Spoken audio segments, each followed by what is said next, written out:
Assalamualaikum warahmatullahi wabarakatuh. Halo teman-teman semua, selamat pagi menjelang siang. Dan halo juga kepada dosen pengampu Ibu Nana Citrawati Lestari, SSI MPD. Di sini kami akan membahas bab 14 tentang alam semesta dan tata surya dengan mata kuliah Kajian IPA SD2. Sebelum itu perkenalkan kami dari kelompok 12 yang beranggotakan saya sendiri Hernita Fitriani dengan NPM 3062056231. Dan saya Misna dengan NPM 3062056052. Saya Rusmian, INPM 3062056163. A. Benda-benda langit. Pengertian benda langit. Benda-benda langit merupakan sebutan bagi semua benda yang ada di langit luar angkasa. Contoh benda langit adalah galaksi, planet, bulan, bintang, meteorit, nebula, asteroid, komet, dan debu antariksa. Yang pertama ada planet. Planet merupakan benda luar angkasa yang memiliki pengorbitan mengelilingi bintang atau sisa-sisa bintang. Yang kedua, bintang. Bintang adalah benda langit yang memancarkan cahaya. Bintang terdekat dengan bumi yaitu matahari dengan jarak 149.680.000 km. Terdapat bintang semu dan bintang nyata. Yang ketiga ada asteroid. Asteroid merupakan sebuah benda langit yang berukuran lebih kecil daripada planet, namun lebih besar daripada meteorit. Asteroid disebut juga planetoid atau planet minor. Yang keempat ada komet. Komet merupakan benda langit yang mengelilingi matahari dengan garis edar yang berbentuk lonjong atau parabolis dan bisa juga berbentuk hiperbolis. Yang kelima ada bulan. Bulan adalah satelit alami bumi satu-satunya dan merupakan satelit terbesar kelima dalam tata surya. Yang keenam ada nebula. Nebula ialah awan antar bintang yang terdiri dari gas, debu, dan plasma. Nebula terbentuk ketika awan molekul yang sangat luas runtuh di bawah gaya gravitasinya sendiri. Yang ketujuh ada galaksi. Galaksi merupakan sebuah sistem masif yang ada keterikatan dengan gaya gravitasi yang terdiri dari bintang, gas, dan debu medium antar bintang dan matahari gelap. Yang kedelapan ada meteorit. Meteorit merupakan benda-benda langit yang mempunyai ukuran kecil di tata surya, yang ukurannya lebih kecil dibandingkan dengan asteroid, tetapi lebih besar daripada sebuah atom atau molekul. Yang kesembilan ada debu antariksa. Debu antariksa atau debu kosmik ialah debu-debu ataupun pasir yang ada di antariksa, yang terbentuk dari sampah-sampah antariksa atau ruang angkasa seperti satelit, dan benda-benda angkasa lainnya yang hancur. B. Asal-usul teori pembentukan alam semesta. Yang pertama ada teori dentuman besar, Big Bang Theory. Isi dari teori yang diungkapkan adalah struktur alam semesta selalu berubah atau yang bisa disebut dengan dinamis. Berdasarkan teori dentuman besar, teori Big Bang, alam semesta terdiri dari massa yang sangat besar dan massa jenis yang sangat besar juga. Kemudian adanya reaksi inti mengakibatkan massa tersebut meledak dan mengembang sangat cepat sehingga menjauhi pusat ledakan. Ledakannya sangat dahsyat, itu terjadi sekitar 13,7 miliar tahun yang lalu. Yang kedua ada teori keadaan tetap, steady state theory. Fred Hoyle, Thomas Gould, dan Hermann Bondi adalah 3 orang ahli autofisika yang menemukan teori keadaan tetap. Berdasarkan teori keadaan tetap, alam semesta tidak mempunyai awal dan alam semesta tidak akan berakhir atau akan ada sepanjang masa. Jika teori dentuman besar menyatakan bahwa alam semesta itu bergerak atau selalu berubah dinamis, lain halnya dengan teori keadaan tetap menyatakan bahwa alam semesta itu bersifat tetap atau tidak berubah, statis. Yang ketiga ada teori mengembang dan memampat, the oscillating theory. Teori mengembang dan mengambang dirancang oleh Fred Hoyle. Dalam teori ini kita harus memahami bahwa galaksi-galaksi baru akan selalu muncul dan terbentuk untuk menggantikan galaksi-galaksi yang sudah tidak ada.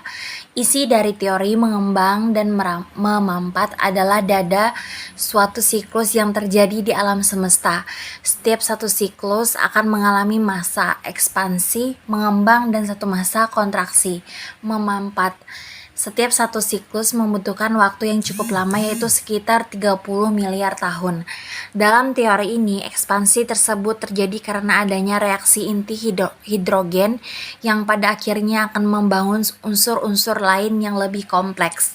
Yang keempat, ada teori alam semesta kuantum. Pada tahun 1966, teori alam semesta kuantum diciptakan oleh William Lane Craig. Dalam teori ini, alam semesta dinyatakan sudah ada dari awal, akan terus ada sepanjang masa. Teori ini juga menyatakan bahwa alam semesta tidak memiliki ruang hampa. Dengan kata lain, di dalam alam semesta hanya ada partikel-partikel subatomik. Yang kelima, ada teori Baryon. Kelanjutan dari teori dentuman atau ledakan besar adalah teori Baryon. Para ahli mengemukakan bahwa gerakan galaksi dan bintang yang saling menjauh. Setelah menjauh, galaksi dan bintang itu akan menunjukkan gerakan yang semakin melambat dan berhenti hingga mengkerut akibat gaya gravitasi. C. Teori pembentukan tatar surya. Yang pertama ada teori nebula. Teori nebula Immanuel Kant. Menurut Immanuel Kant, tata surya terbentuk dari kabut gas bersuhu panas yang berotasi lambat. Saat berotasi lambat, massa jenis kabut semakin tinggi dan membentuk inti di berbagai tempat. Inti panas yang berada di tengah bersuhu paling panas dan berpijar menjadi matahari, sementara inti di tepinya mendingin lalu menjadi planet. Teori nebula Persimon de Laplace. Menurut Persimon de Laplace, tata surya berasal dari kabut gas bersuhu panas yang berotasi cepat. Terus bagian materi bola gas terlempar. Gas yang terlempar mendingin menjadi planet, sedangkan bola gas di awal berpijar dan menjadi matahari. Teori pembentukan tata surya nebula dari Pierre Simon de Laplace bisa dianalogikan seperti saat seorang ice cutter menarik tangannya sambil berputar dan kecepatannya terus meningkat karena terus berputar. Jika dilihat, posisi ice cutter akan membentuk piringan. 2. Teori awan debu. Menurut Carpon Weizsäcker dan G.P. Kuiper, tata surya berasal dari gumpalan awan gas dan debu atau hidrogen dan helium.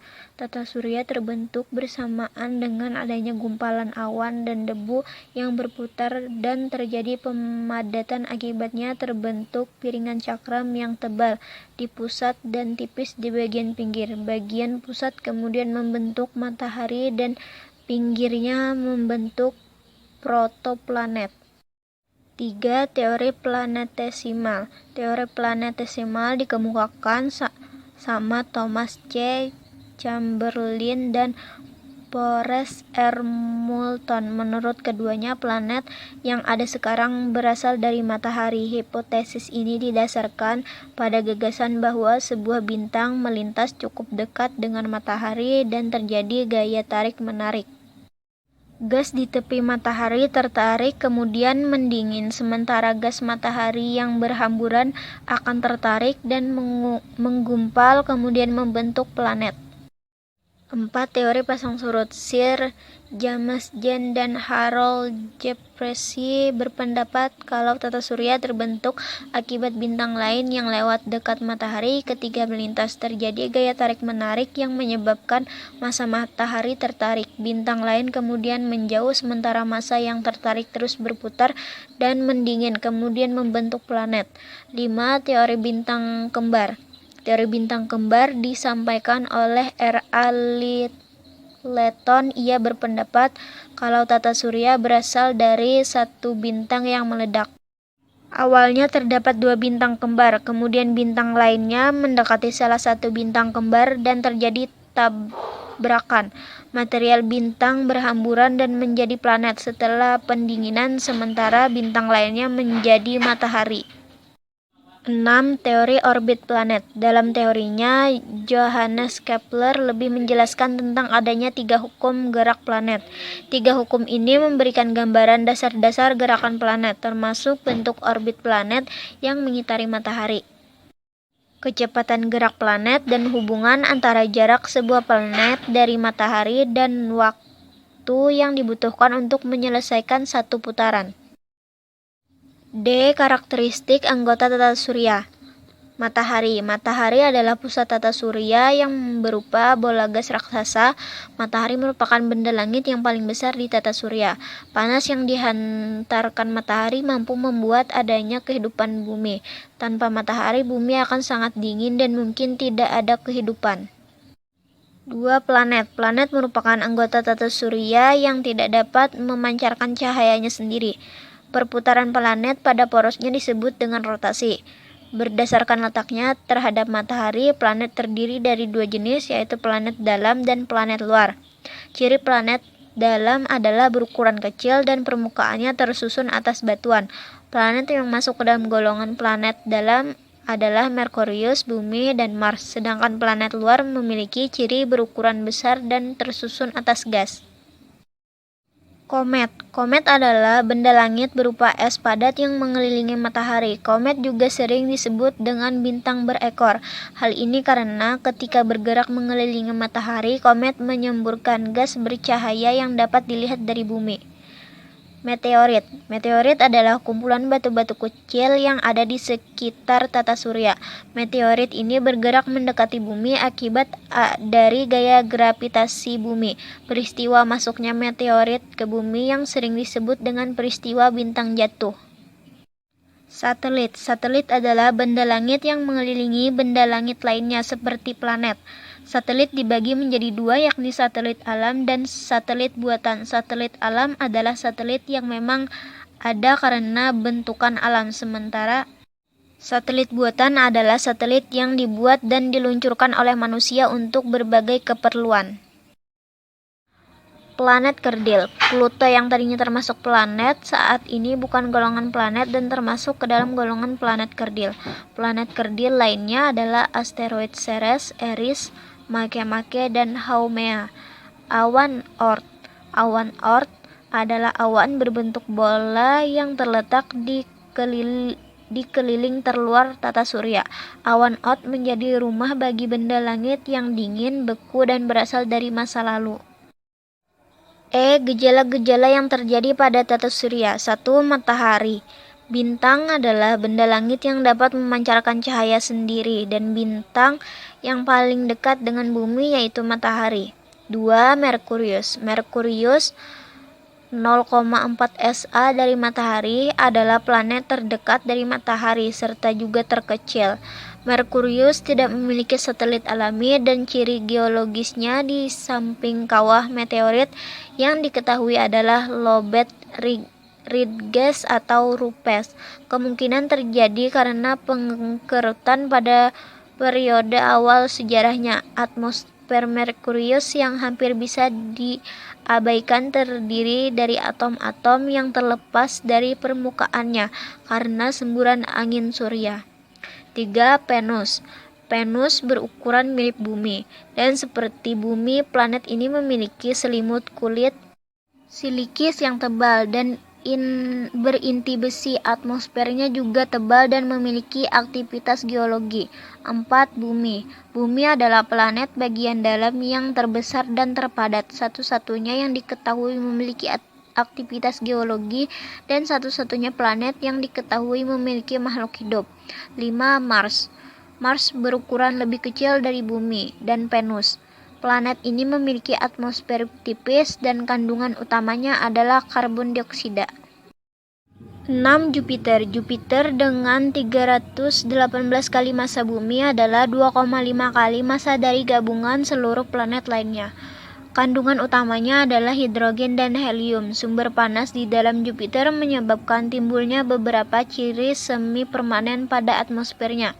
Sebagai contoh, pita-pita awan dan bintik merah raksasa. 7. Saturnus. Saturnus yang dikenal dengan sistem cincinnya memiliki beberapa kesamaan dengan Jupiter. Sebagai contoh, komposisi atmosfernya. Meskipun Saturnus hanya sebesar 60% volume Jupiter, planet ini hanya seberat kurang dari sepertiga Jupiter atau 95 kali massa bumi, membuat planet ini sebuah planet yang paling tidak padat di tata surya.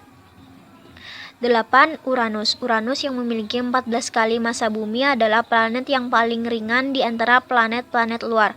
Planet ini memiliki kelainan ciri orbit Uranus mengedari matahari dengan bujur poros 90 derajat pada ekliptika. 9. Neptunus. Neptunus merupakan sedikit lebih kecil dari Uranus, memiliki 11 kali massa bumi sehingga membuatnya lebih padat. Planet ini memancarkan panas lebih dalam, tetapi tidak sebanyak Jupiter atau Saturnus. Neptunus memiliki 13 satelit yang diketahui. Yang terbesar Triton, geologinya aktif dan memiliki geyser nitrogen cair. 10. Pluto. Sebuah planet kerdil adalah objek terbesar sejauh ini di sabuk Kuiper. Ketika ditemukan pada tahun 1930, benda ini dianggap sebagai planet yang ke-9. Definisi ini diganti pada tahun 2006 dengan diangkatnya definisi formal planet. Pluto gagal mendominasi orbitnya di sekitar matahari seperti yang dilakukan planet lain. 10. Bulan. Bulan merupakan benda angkasa berbentuk bulat yang beredar mengelilingi bumi dalam satu lintasan garis edar tertentu. Oleh karena itu, bulan disebut sebagai satelit alam bumi. Diameternya sekitar 3.476 km atau sekitar 3/4 diameter bumi. Jarak rata-rata ke bumi sekitar 384.000 km. Periode revolusi bulan terhadap bumi sekitar 27,3 hari atau 1 bulan ideris, yaitu peredaran bulan mengelilingi bumi dalam satu lingkaran penuh. 12. Asteroid secara umum adalah objek tata surya yang terdiri dari batuan dan mineral logam beku. Sabuk asteroid utama terletak di antara orbit Mars dan Jupiter, berjarak antara 2,3 dan 3,3 SA dari matahari. Diduga merupakan sisa dari bahan formasi tata surya yang gagal menggumpal karena pengaruh gravitasi Jupiter. Sabuk asteroid terdiri dari beribu-ribu, mungkin jutaan objek yang berdiameter 1 km. 13. Komet. Komet adalah badan tata surya kecil, biasanya hanya berukuran beberapa kilometer, dan terbuat dari es volatil. Komet terdiri atas pecahan benda angkasa, es dan gas yang membeku. Badan-badan ini memiliki eksentrisitas orbit tinggi. Secara umum, perihelionnya terletak di planet-planet bagian dalam dan letak aphelionnya lebih jauh dari Pluto. F. Anggota tata surya. Klasifikasi anggota tata surya. 1. Klasifikasi asteroid. Asteroid juga terdiri dari berbagai jenis. Beberapa jenis asteroid ini dikelompokkan berdasarkan orbit dan juga komposisi penyusun. Adapun beberapa jenis asteroid yang ada di tata surya kita antara lain sebagai berikut. Jenis C atau karbon yang keabu-abuan merupakan asteroid yang tersusun atas tanah liat serta batuan silikat. Asteroid ini kebanyakan berada di luar sabuk utama. Jenis S, asteroid Siliceous, merupakan asteroid yang terbuat dari bahan besi dan nikel. Kebanyakan mendominasi sabuk dalam jenis M, yaitu asteroid metalik. merupakan asteroid yang tersusun atas besi dan nikel yang berwarna kemerah-merahan. Kebanyakan berada di tengah sabuk utama. Jenis V merupakan asteroid yang tersusun atas batuan basaltik dan karak vulkanik.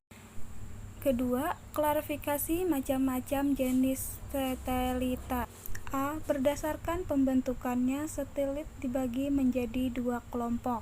Yang pertama, satelit alam. Satelit alam ini merupakan benda yang terbentuk secara alami melalui fenomena astronomi di luar angkasa. Biasanya satelit alami memiliki 3 orbit pergerakan, yaitu rotasinya, revolusinya terhadap planet atau bintang induk, dan revolusinya terhadap matahari. Yang kedua, satelit buatan. Satelit buatan adalah satelit yang dibuat oleh manusia, kemudian dikirim ke luar angkasa untuk tujuan tertentu. Pergerakan dari satelit buatan akan disesuaikan dengan kebutuhan atau tujuan. Dari dibentuknya satelit ini, berdasarkan kebutuhannya, satelit buatan dapat dibagi ke dalam beberapa kelompok berikut. Satelit komunikasi sesuai dengan namanya. Satelit komunikasi dibuat untuk memenuhi kebutuhan aktivitas komunikasi manusia seperti handphone dan TV. Satelit astronomi merupakan satelit yang digunakan untuk meninjau aktivitas dan fenomena astronomi yang terjadi di luar angkasa. Satelit militer merupakan jenis satelit yang digunakan untuk memenuhi kebutuhan militer suatu negara. Contohnya adalah satelit yang digunakan untuk memata-matai negara lain. Satelit cuaca sesuai dengan namanya, satelit cuaca merupakan satelit yang dibuat untuk mengamati iklim dan cuaca di bumi. Informasi dari satelit ini dapat membuat kita lebih mudah memperdeteksi cuaca, iklim, atau bencana alam yang mungkin terjadi.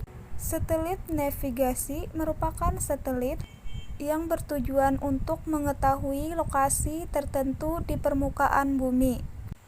B.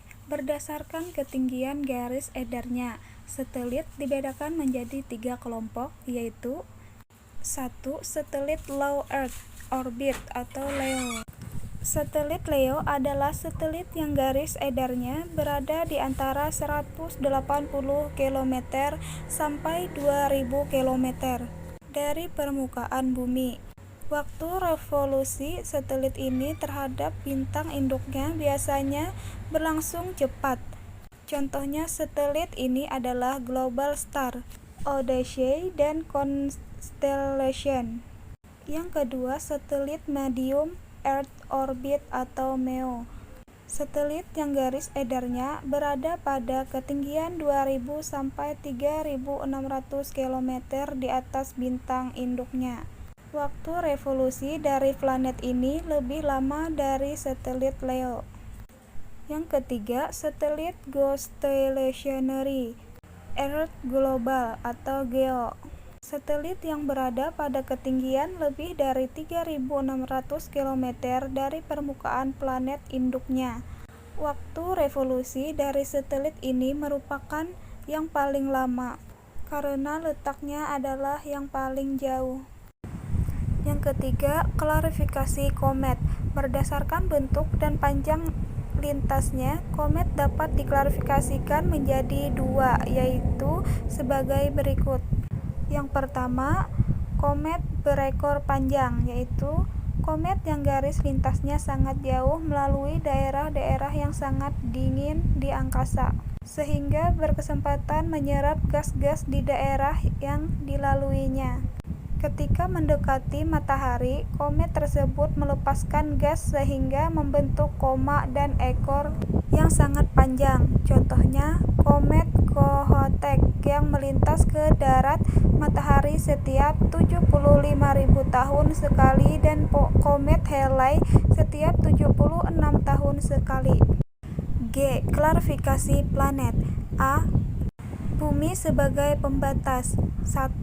Planet inferior, yaitu planet yang memiliki lintas antara bumi dan matahari, yaitu Merkurius dan Venus. Yang kedua, planet superior, yaitu planet yang melintasnya di luar bumi, terdiri atas Mars, Jupiter, Saturnus, Uranus, dan Neptunus.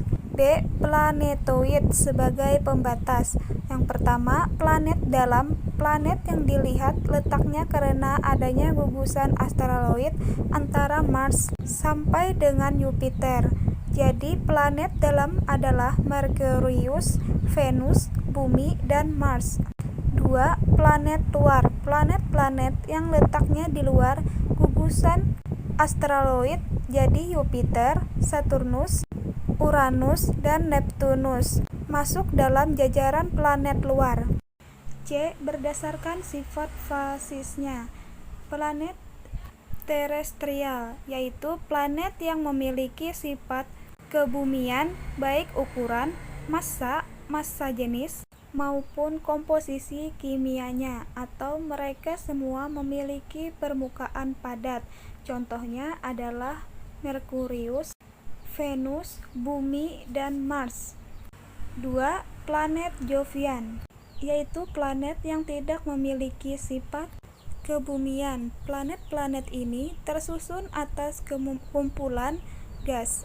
Contohnya planet Jupiter, Saturnus, Uranus, dan Neptunus. H. Asteroid, meteoroid, meteor, dan meteorit. 1. Asteroid. Asteroid mengandung sedikit logam seperti nikel dan besi yang dibentuk dari batu angkasa luar. Benda langit ini berkumpul pada lintasan yang bernama sabuk asteroid atau disebut dengan main asteroid belt. Lintasan tersebut merupakan jalur yang dilalui oleh Mars dan Jupiter.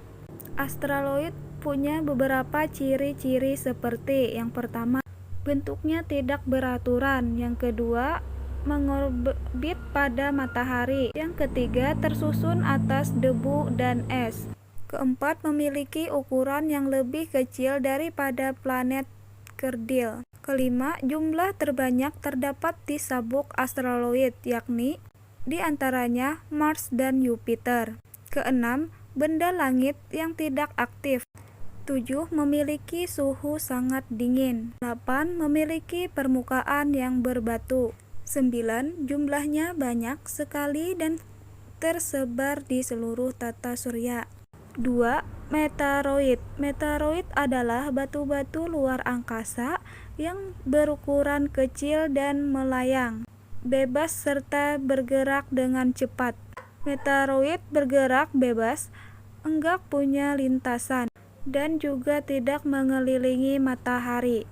Kadang, jika bumi sedang melintasi di luar jalur yang sama dengan debu-debu tersebut, meteoroid akan terletak oleh gaya gravitasi bumi, lalu meteoroid akan masuk ke dalam lapisan atmosfer dengan kecepatan 70 km per detik. 3. Meteor.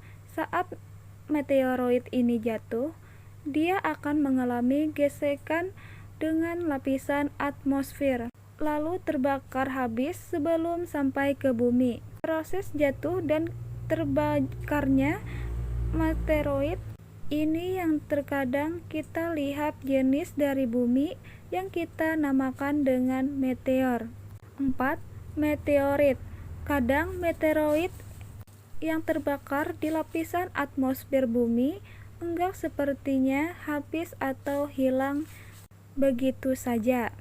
Hal ini bisa disebabkan karena ukuran dari meteoroid cukup besar dan menyisakan sebagian tubuhnya, sehingga berhasil masuk ke permukaan bumi. Meteoroid ini yang terkenal dengan nama meteoroid. Dengan kata lain, meteorit adalah meteor yang enggak habis terbakar, serta berhasil mencapai ke permukaan bumi.